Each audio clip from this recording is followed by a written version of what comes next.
When genius meets grief and magic, what you get is Ironheart. And trust me when I tell you, it's a trip and an experience you're not ready for.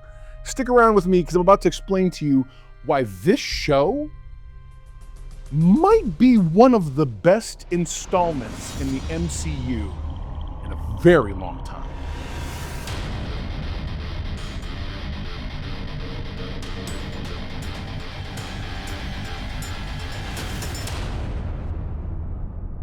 What's up, my know-it-alls? Okay, welcome to the channel. It's been a minute, but at the same time, I'm very much excited. Why am I excited? Not just because I'm back, because I absolutely love being here and talking to each and every one of you. But I'm excited because this show doesn't suck. Are you serious? Now, I know that might be considered a spoiler by many, but by the way, I am going to spoil this thing, so be prepared. First, I'm going to give you this quick little short synopsized set of opinions and thoughts, and then I'm going to let you know when we transitioned over to the spoiler area. So I will say this, if you haven't watched the show, please go watch it. I think you're going to enjoy it. Everything I thought that this was going to be, turns out it's not. But before we get into all those things, do me a big favor. If you want to jump ahead into the spoiler section of the review, jump down to the description. There's time codes, and you'll also see in the thing there's also other time codes and whatnot. Let's get into this. The show is good. I think it's very good. I'm impressed. It has vibes of like Hawkeye, Falcon Winter Soldier, Ant-Man. There's a heist element. So there's a lot of things converging in this series. And then the one thing I found myself asking when it was all said and done was, why on earth didn't they release this? Now, maybe there were some changes and machinations that ultimately led to them getting to this version of the show, because this version of the show is really, really good. So maybe the previous version wasn't, but this show's been recorded since 2022 is my understanding. Now, I don't know if it was done in the can, finished in post and everything, but I'm blown away by it. It's genuinely a really good show. There are some character beats that they don't miss, but at the same time, they feel awkward, but it's nothing terrible. Like, any issues I have are mild criticisms. I think I'm so blown away by the fact that the show is just, I called Gonzo and I briefly was like, bro, you can believe this? He says to me, he goes, I don't know, man. You tend to like all kinds of things. You're easily entertained. And I had to tell him straight up. I was like, bro, F you, this show is fire. Trust me. I love everybody who's in the show, the acting, the characters. I'll tell you off rip, Riri is not a Mary Sue of any kind. She's not a girl boss. She ain't none of those things. There's nothing that goes right for her. It's all bad. And she's got nothing but her brain to sort through it. And I'm here for it. There's an intensity and it's funny because in the very beginning of the show, I found myself thinking, why does she feel like everything is cranked up to 11 for her? As someone with ADHD, as a high-functioning ADHD person, when I'm in hyper-focus mode, I do also feel like everything's cranked up. To me, that's kind of my interpretation of it. She's clearly trying to recover from the trauma that she's experienced. We will find out historically the trauma she had experienced historically from what she's gone through, but also from the events of Wakanda Forever. That's about the only connective tissue that you get to Wakanda Forever. After that, ignore it. Forget about it. They even show one clip and it's from that movie. Past that, don't expect to see any more references to Wakanda Forever or anything having to do with Wakanda. It's a fairly, just don't expect any of that because you're not going to get it. She makes her own AI sidekick, which there's some spoilery stuff about that. But it's interesting to say the least. It's hilarious because in the very beginning of this thing, she goes to school at MIT. She obviously, she gets expelled. That's in the trailers. And they show the AI that the school provided her, and it literally reminds me of the old paperclip guy, like almost Mr. DNA from Jurassic Park. It's actually just a giant pencil. It's like, sup, I'm Trevor, MIT's teaching robot and virtual operational resource, and your very own AI assistant. Please say or enter your student ID to proceed. It's just hilarious. It's wonderful. There's magic. There's magic. But it doesn't become a thing until the end. I will say this. If you've seen the show, skip to the spoiler part because we're going to get into it in just a second. But again, there's heisty stuff, which I thought was really interesting. So it has a very Ocean's 11 vibe to it. In fact, they even name drop Ocean's 11 at one point. All right, I'm done. Let's get into the actual spoiler stuff. Hello? Trevor, where you at? Nah. Wait, hold on. The show has a very grown-up and grounded tone, for sure. It feels like I said before, it feels like Hawkeye meets Winter Soldier, something along those lines. It's got street level stakes, very grounded in magic. Again, my notes are raised up. My notes are on my bones. I'm trying to keep track of my notes. The whole thing takes place in Chicago, which is totally going to tickle Mrs. Know-It-All because she's from Chicago. So there's all these landmarks. Hey, because I know Mrs. Know-It-All is going to watch this. They show the L, which I think that's a train for those of you playing at home. Anyway, Riri has a very interesting arc because her arc is basically the equivalent of trauma plus ambition. She still has all the ambition that she had in Wakanda Forever. They've now wrapped that, though, in this trauma egg roll that I'm like, okay. So she gets expelled. Given your history here and the financial impact of yesterday's incident, it's too late. You're expelling me? Effective. Immediately. And when it's so funny because she's sitting on the sofa, she's talking to the teachers, and the teacher, like the principal and the dean. It's that guy from the Community, who was also he was the hot dog nitro light up guy from Iron Man 2 or 3, I believe. She's not Tony 2.0, and that's what I was afraid she was going to end up being. She's a grief-ridden teen who has to deal with a lot because she has vision, and everybody keeps asking the same question: why a suit? Why a suit? Why a suit? Why a suit? And she keeps telling them, because I can. Now there's a deeper meaning, and I firmly believe that once you start getting her backstory, her extraordinarily traumatic backstory, I feel like that gives you the answers and clues you need to what is happening or not happening. She clearly has something to prove, and that's evidenced by her actions. This show is written so well. I was just blown away by it. Remember I said she creates her own AI. Her traumatic backstory is that her stepfather and stepsister were murdered in a drive-by. Her stepdad worked had his own garage in their neighborhood, like an auto mechanic shop.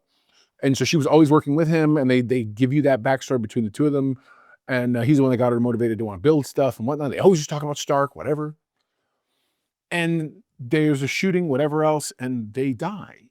In an effort to create, again, the Wakandan AI that they put in her previous suit from the movie, and this is the second and last time you're going to get a reference to Wakanda. She puts these things on her head while the suit's charging up. The AI has to, or the machine is using brain scans of hers in order to create this AI to control the suit because she needs some form of Jarvis, obviously. And when she wakes up, it's the end of episode 1, it's her best friend. Nah, you up? Riri, tell me wake up. Her best friend somehow is, and it's not just the AI took the form of it. Somehow her brain scans with her memories have imprinted onto this AI named Natalie, her best friend's name. But Natalie it's N period A period. It stands for something. It's an acronym for something. So she immediately is like, oh my God, I can't do this, whatever, blah, blah, blah.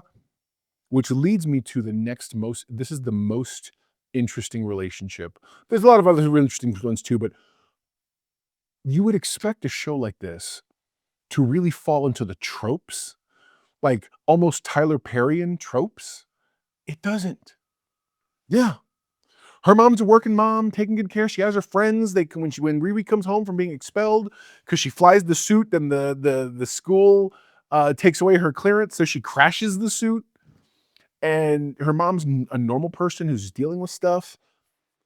When Riri goes to meet this guy who shows up, who wants to help her, because he needs a new tech person to do these heists. It's this whole thing. So she's gonna go meet him, but she doesn't want to take the AI with her because she doesn't trust. She doesn't know how to deal with that. So she traps the AI on her laptop. Well, the AI manages to find a way to funnel into her mother's projection television. Get behind me, Satan. Miss Ronnie, I'm not a ghost, just an AI. Oh, word? Word. Riri made you? Yeah. And they start talking. It's the most natural. It's funny. Somebody might be like, it's fake and contrived, bro. Think about who Riri's mom is. Her mom is someone who has had to deal with an awful lot, who has seen her daughter practically blow up the neighborhood, who has seen her daughter go off to Wakanda and fight Atlanteans or whatever Namor's people are. All right. She's seen her do some stuff. And then she got the Stark Fellowship to MIT. Her mom rolls with the punches pretty well. A little later, when Riri comes home after doing one of the heists or whatever, and we'll come back to the heist stuff, Riri's mother looks at her and says, when are we going to tell about your little friend? And they talk. And then she says, Can you make one of Gary? that's her ex-husband. It hurt my soul because that was such a sincere, honest, and frankly, realistic thing. And in a day and age, this is such a prescient show. By prescient, I don't mean that it predicted the future. What I mean is, like, it feels very relevant. Right now, people are using AI to bring old pictures to life, memories. You have people who are like, I don't remember, we didn't have video cameras. I have only a couple pictures of my parents or my family or my grandparents or whatever. And they're using things like AI to bring family members to life. This felt like that conversation. And that is such a poignantly present and like today conversation to have. And I dug that. I really did. I was like, wow, it's amazing. She gets the job with the guys, obviously, whatever else. They trap her in the elevator. You saw it in a clip that was released. They threatened, you're going to choke or die, blah, blah, blah. If you don't know this, she breaks the code, gets the elevator up, whatever else, okay? Riri has to fix the suit because part of the reason why they're hiring her is not just her ability and brain and intellect, but they also want the suit. They want the suit involved. So they're like, all right, you got to make sure you have the suit ready. She's like, okay, fine. So luckily, Natalie helps her track down this guy. Just show me what you found. Okay, here's a list of black market shoppers in Illinois. Closest address is registered to a Joe McGillicuddy. Which the minute you hear the name, you're like, okay, that's fake sounding. And what happens is Joe McGillicuddy is played wonderfully. And by the kid who played Alden Ehrenreich. He plays amazingly this character. You've got the wrong guy. Maybe whoever you're looking for lived here before me and forgot to change his address on the black market. I didn't say anything about the black market. It's the criminal store. I made an educated guess. It's so funny because he's quirky, but apparently he has an underground bunker. Shady bunker? My bunker's not shady. It's wholesome. A wholesome bunker. Would a shady bunker have that on the wall? That looks a lot like Tony Stark's garage where he first built the suit. So it's that whole concrete setup and whatnot. Later on, you find out this is his real name, Ezekiel Stane. Remind you of anybody? Obadiah Stane? Yeah, man. This is his kid. So as Riri's doing all this illegal stuff and she's helps inspire him to not let himself get so kicked around and stuff. But when he finally sticks up for himself and this and whatnot, she's like, I need to borrow this thing, I need to do this and this and that. And he knows she's doing stuff illegal. So that's when he comes clean and tells her who he is. And then he's like, you come in here with that same energy, meaning like his father. And I love the connective tissue that's happening in terms of the Iron Man comparisons. Very well done. Very well done. Let's go back to the team, the Heist team. I firmly believe that the hood, they don't say it. They don't say it. But at one point, dude hangs up his cloak and hood in like this vaulty closet thing. Tell me that this doesn't look like this. Okay? Right there. That's what I'm talking about. This is exactly what I'm referring to. I believe we're going to get Mephisto. I know I hate even saying those words because we have fans have wanted Mephisto for a long, long time. But there's so many like things that hint to this. At the very end, his cousin is unalived, however. And he's angry and he's upset and he's like, I thought, why would this and that? And he's talking to somebody. And that somebody shows him his cousin dying. Only to then have the shadow as he's looking. And it, to my way of thinking, tell me if you saw the same thing. it was Riri's shadow. So whoever it is he's made a deal with clearly wants him to know Riri's the problem. You got to go after her. I'm telling you, it's Mephisto. I guarantee it's Mephisto. If it's not, I don't know what I'll do, but it's Mephisto. Trust me. It can't not be. And I'm so certain because when you see the stupid cape, you're going to be like, yeah, it's Mephisto's cape. Trust me, you're going to. At one point, one of the final heists they have to do, because they're doing several of them, goes badly. Riri and Natalie have a plan to steal a piece of dude's cloak, Hood's cloak, in order to analyze it. As it stands, Natalie can detect there's an energy of some sort coming off of it, but can't figure out what it is yet. So they figure they're going to figure that whole thing out. She ends up having to, like, there's this whole scene and whole moment or whatever else. And by the way, he's awesome in this thing.